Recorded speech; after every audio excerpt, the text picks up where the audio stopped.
안녕하세요. 매일 새로운 사연을 전하는 읽어주는 사연 라디오입니다. 구독과 좋아요, 많은 공유 부탁드립니다. 오늘의 사연 시작하겠습니다. 안녕하세요. 결혼한 지 4년 된 30대 여성이에요.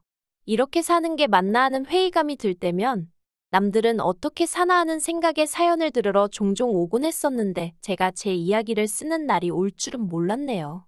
남에게 피해주지 않고 하루하루 열심히 살았다고 자부하는데 어머님 눈에는 제가 그저 남편을 조종하는 표독스러운 여편네로밖에 안 보이나 봅니다.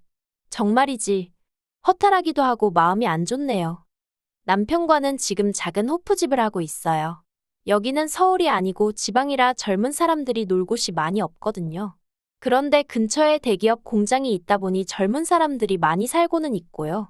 그래서 저희가 그 덕을 톡톡히 보고 있네요. 한 달에 남편과 저 두 사람 몫으로 2천 정도는 가져가고 있거든요. 물론 이렇게 말하면 금방 재벌되겠다고 빈정대는 사람들도 있는데 저희 한 달에 하루 쉬면서 일하고 있어요. 솔직히 저도 사람이니 때로는 너무 지치고 힘들어서 메뉴를 줄일까 쉬는 날을 늘릴까 별별 생각을 하곤 합니다. 하지만 또 통장에 찍히는 돈을 보고 있으면 그런 선택을 내리기가 쉽지 않네요. 처음 이 일을 시작할 때 돈으로 워낙 마음고생을 해서 그런 것 같아요. 사실 처음 결혼할 때만 하더라도 저희가 이렇게 장사를 하게 될 줄은 몰랐어요.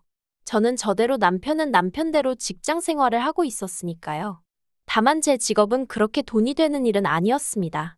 작은 출판사에서 그림 작가로 일하고 있었는데 월급은 200남짓이었고 그나마 외주 의뢰가 들어오면 4, 50 정도 더 버는 수준이었거든요. 반면에 남편은 3교대 생산직으로 월에 400 정도는 벌고 있었어요. 그래서 결혼할 때도 남편은 모아둔 돈이 1억 정도로 저희 2배 가까이 되더라고요.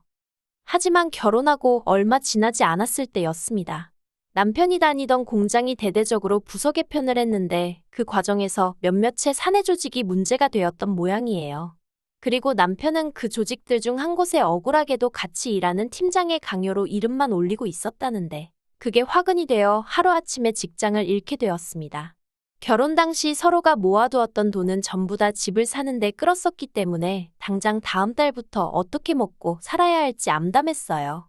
그나마 결혼 생활을 하면서 다달이 제가 모아둔 돈이 있긴 했지만 언제까지 버틸 수 있을지 알 수 없었으니까요. 특히나 지역 특성상 대기업 공장은 남편이 다니던 곳 한 곳이 전부였거든요. 물론 작은 공장에 간다면 갈 수야 있었겠지만 월급부터 처우가 완전히 다를 건 안 봐도 뻔한 일이었고요. 그리고 까놓고 말해서 그나마 월급이 적지 않았으니 3교대여도 참고 다녔던 거지. 옆에서 지켜보니 3교대로 일을 한다는 게 말처럼 쉬운 일이 아니었어요. 남편 얼굴은 늘 푸석푸석했고 생기가 없었으니까요. 그러다가 우연히 인터넷에서 어떤 호프집에 관한 영상을 보게 되었는데 직감적으로 이건 되겠다 싶더라고요. 그리고 이참에 나도 돈 안 되는 직장은 그만두고 진짜 한번 치열하게 살아보자 하는 생각을 하게 되었지요. 그래서 남편에게 장사를 해보자 했습니다.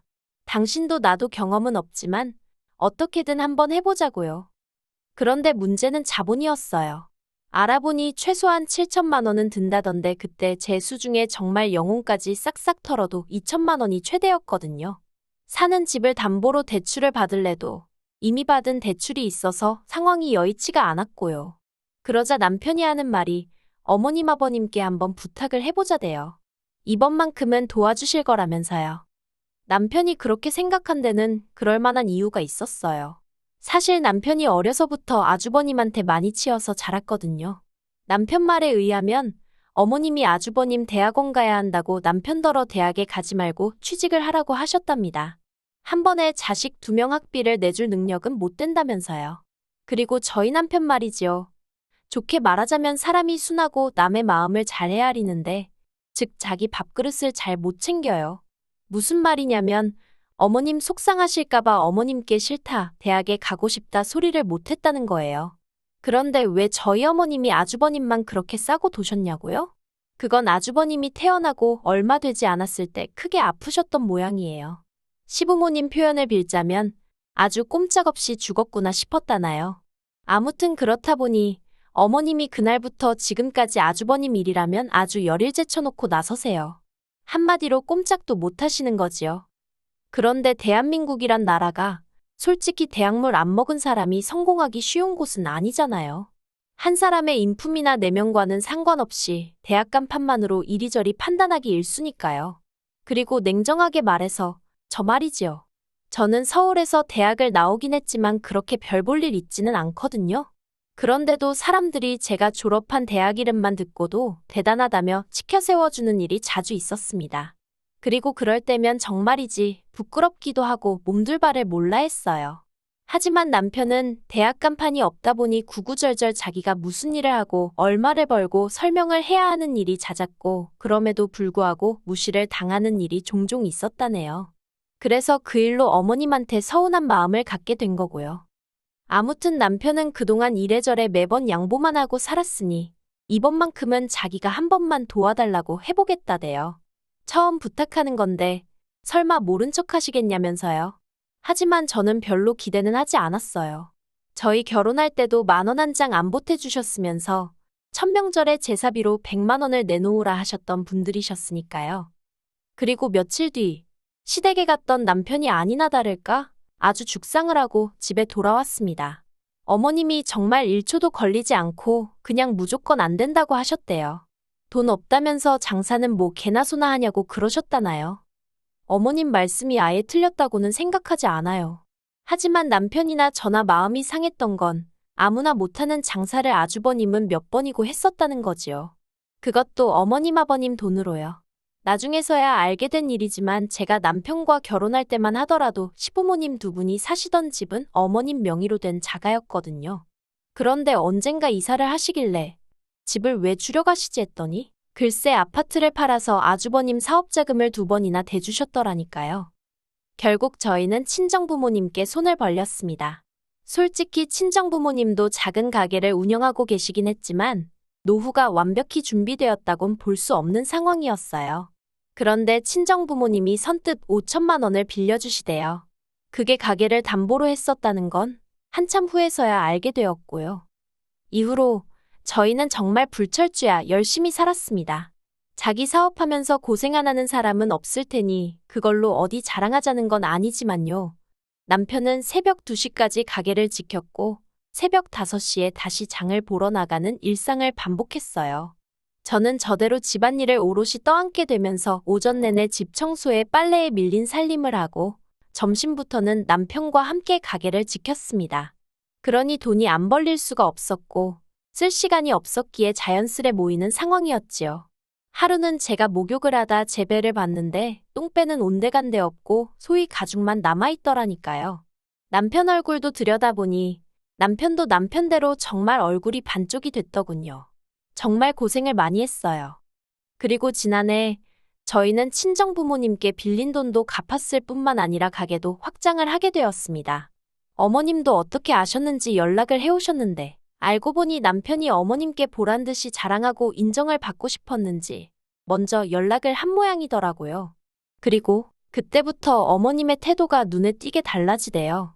처음에 저희가 장사를 시작했을 때만 하더라도 어디 얼마나 버티나 두고 보잔 식으로 콧방귀를 뀌시던 분이셨는데 언젠가부터 일주일에 서너 번은 먼저 전화를 걸어 남편 건강을 잘 챙겨주라는 둥에 잔소리를 하지 않으시나 가게 매상은 왜 또 그리 궁금해하시는지.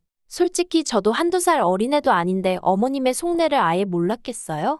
순수한 마음으로 그러시는 게 아니라는 생각에 거리를 둘 수밖에 없었습니다.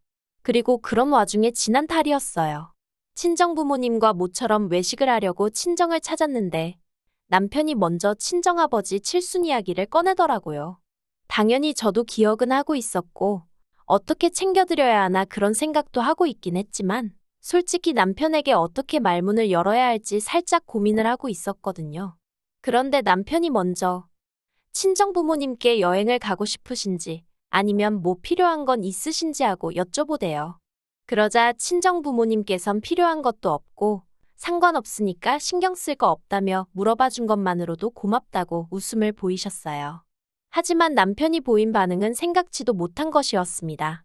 남편은 그렇게 나오실 줄 알았다면서 벗어두었던 자켓을 가져오더니 그 안주머니에서 은행 봉투를 꺼내더라고요. 그 봉투를 친정부모님께 드리면서 부족하면 말씀하시라는데 친정부모님께서 용돈이냐며 처음엔 좋아하시면서 받으셨거든요. 그런데 친정아버지께서 봉투를 열어보시더니 깜짝 놀라셔서는 이게 얼마냐며 이렇게 많이 안 줘도 된다고 손사래를 치시는 거예요. 그리고 그 안에는 5만 원짜리 두 묶음, 1,000만 원이 들어있었습니다. 저도 저대로 놀라서는 이러지도 저러지도 못하고 있는데 남편이 그냥 자기가 드리고 싶어서 드리는 거라며 아무튼 좋은 의미로 옥신각신 받으셔라 못 받는다 몇 번의 실랑이가 오가다가 결국 남편이 이겼어요. 그리고 어쩌다인지는 모르겠지만 이 이야기가 어머님 귀에도 들어간 모양입니다. 저는 안 했으니 남편이 했다 싶지만 못하러 그런 소리를 한 건지 아무튼 어머님이 몹시 화를 내시더라고요. 장사가 그렇게 잘 된다면서도 당신한테는 돈 100만 원 주질 않았으면서 어떻게 처가에다 1,000만 원을 냅다 줄 수 있냐고 제정신이냐고요. 그러자 남편이 보인 반응도 보통이 아니었습니다. 은혜를 갚은 거라면서 내가 정말 힘들다고 했을 때 어머니가 뭘 해주셨냐고 목에 핏대를 세우더라니까요. 저는 중간에서 속으로 고래싸움에 새우등 터진다더니 내가 딱 새우꼴이네 그러고만 있었어요. 몸을 사리고 있던 거지요. 하지만 아니나 다를까 그 불똥이 저에게 튀었습니다. 어머님께선 당신이 아무리 생각해봐도 그 순하고 부모 말이라면 껌뻑 죽던 당신 아들이 저러는 건 다 저 때문이라고요. 급기야 어머님은 말 그대로 머리를 싸매고 드러누우셨어요. 상황이 최악으로 치닫게 된 거지요. 그리고 저희 남편, 솔직히 심성 자체가 착한 사람이거든요. 그러니 그런 어머님을 끝내 모른 채 하지 못하고 죄송하다 마음 푸시라며 숙이고 들어가대요. 자식이기는 부모 없다지만 자식도 때로는 부모의 마음을 헤아려 드려야 하잖아요. 그래서 남편이 어머님을 달래드리고 하는 데 있어서 저는 불만은커녕 오히려 잘한다고 다행이라고 생각했어요. 그런데 저희 어머님은 그때를 마치 기회라고 생각하신 건지 이참에 남편을 다시 휘어잡으려 드시대요. 남편더러 장사하는 데서 저를 빼고 아주버님을 데리고 하라셨거든요. 제가 남편한테 나쁜 영향을 주는 것 같다면서요. 남편은 그런 어머님께 제가 아니었으면 이만큼 해내지 못했을 거라고, 여기까지 오지도 못했을 거라고 몇 번이고 설명을 드렸답니다. 하지만 어머님께선 그마저도 제가 마치 남편을 세뇌시켰다는 식으로 치부하시면서 급기야는 저와 어머님 둘 중 한 사람을 고르라는 말도 안 되는 소리를 하시더래요. 남편이 그런 게 어딨냐고 말도 안 되는 소리 좀 하지 마시라고 했는데도 계속해서 한 사람만 고르라고 강요를 하셨다나요. 그래서 남편도 결국엔 그러면 자기를 믿고 시집온 저를 골라야지 않겠냐고 그랬고요. 그리고 그런 남편의 어머님이 화가 단단히 나셔서 그런 건지? 아니, 솔직히 무슨 정신으로 그러신 건지 지금도 정말 모르겠는데 말이지요.